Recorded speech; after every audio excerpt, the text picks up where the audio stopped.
Il nous reste 6 questions, donc je vais vous demander vraiment d'être concis dans vos questions afin que nous puissions entendre les réponses que le Premier président va vous faire, puisque vous avez posé beaucoup de questions. Voilà. Monsieur Ratenon pour France Insoumise. Merci Madame la Présidente. Monsieur le Premier Président, votre rapport se félicite du mouvement de baisse progressive du déficit de la sécurité sociale. Pourtant, cette baisse a eu un prix, car la mise sous pression des organismes de sécurité sociale a favorisé la mise sous pression des organismes de sécurité sociale a favorisé un certain nombre de dérives qui se sont traduites par une baisse de la qualité des services de santé pour les usagers. Mais pas seulement. Les organismes se sont parfois lancés dans une course aux économies dans le cadre d'une lutte contre la fraude qui s'apparente parfois à une chasse aux sorcières. C'est ce que révèle le rapport du défenseur des droits sur la lutte contre la fraude aux prestations sociales qui s'interroge à quel prix. On y apprend que les organismes ont des objectifs chiffrés de sanctions et de suspension du versement d'allocations et qu'un allocataire du RSA peut se retrouver du jour au lendemain privé de ses droits pour une erreur aussitôt requalifiée en fraude. Pour exemple, à La Réunion, le comité opérationnel départemental antifraude a estimé en février dernier la fraude aux prestations sociales à 14 millions d'euros, soit moins de 1% du budget des prestations sociales à La Réunion. Cela semble beaucoup, mais la fraude fiscale est 2 fois supérieure. Au niveau de l'ensemble du pays, la fraude fiscale est 31 fois supérieure à la fraude aux prestations sociales. Et là où les fraudeurs fiscaux ont les tribunaux ou le verrou de Bercy, les fraudeurs sociaux passent directement à la caisse alors qu'ils ne gagnent presque rien. Quel manque d'humanité! Veut-on favoriser l'équilibre de la sécurité sociale au prix de la sortie de nombre d'usagers de son périmètre par l'accusation excessive de fraude?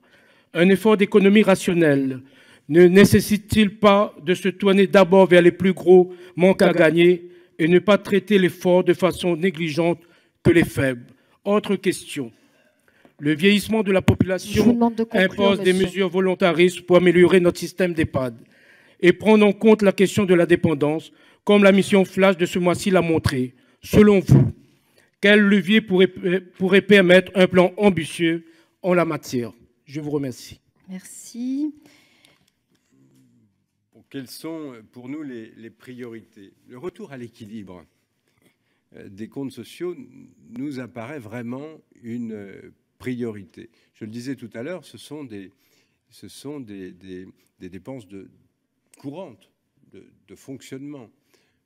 Pour la plus grande part, il est quand même anormal de les financer par emprunt, parce que qui dit emprunt dit bien sûr étalement des remboursements et donc association des générations futures. Nous sommes sûrement le seul pays qui peut nous être comparable à accepter un déficit de ces comptes sociaux sur des périodes aussi durables, continues. Bon, c'est quand même un vrai sujet.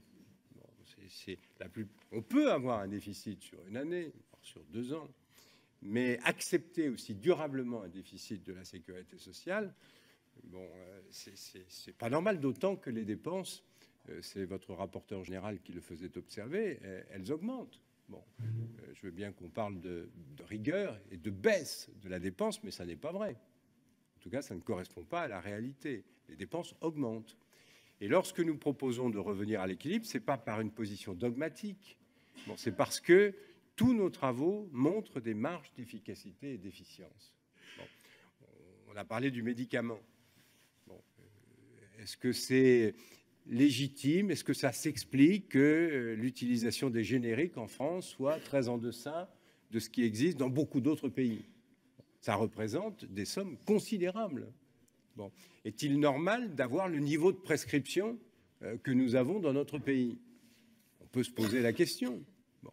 Donc nous pensons, et puis sur le transport sanitaire, enfin je pourrais multiplier les exemples, sur le transport sanitaire, il y avait un travail aussi de la Cour ces dernières années qui montrait que les marges d'économie étaient également très importantes. Bon.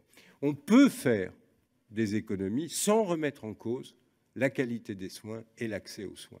Et cela, nous souhaitons vraiment vous en convaincre.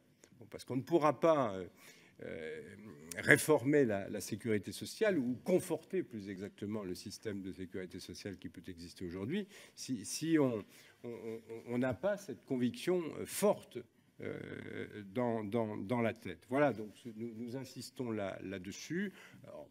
Bon, il y a un certain nombre de propositions qui sont faites par vous, par nous. On peut tout à fait concevoir que le comité d'alerte, par exemple, puisse